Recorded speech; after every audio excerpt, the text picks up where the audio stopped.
La ville de Venise lutte depuis des années contre le tourisme de masse et ses conséquences néfastes. Mais depuis les inondations historiques, qui ont submergé son centre-ville en novembre dernier, le tourisme y est en berne.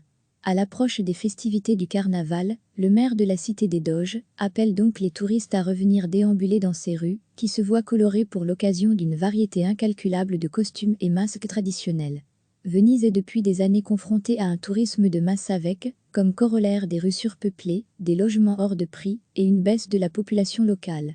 S'il peut agacer certains riverains, le tourisme est pourtant la principale source de revenus de la belle italienne.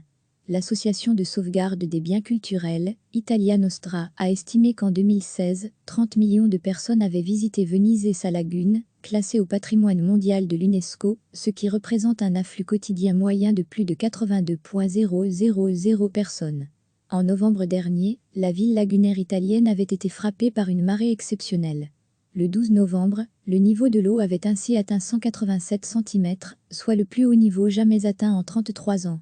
Les inondations ont refroidi les voyageurs, dont beaucoup ont annulé leurs réservations, entraînant une chute sans précédent de la fréquentation touristique. C'est aussi une bonne chose que Venise ait été quelque peu délaissée par les touristes l'année dernière.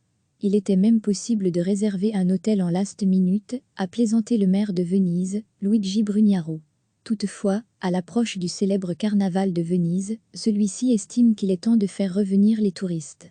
Beaucoup pensent que Venise est toujours sous eau. Mais elle a, en fait, été complètement restaurée, et elle est plus belle que jamais, a-t-il affirmé. Le carnaval de Venise se déroule cette année du 15 au 25 février 2020.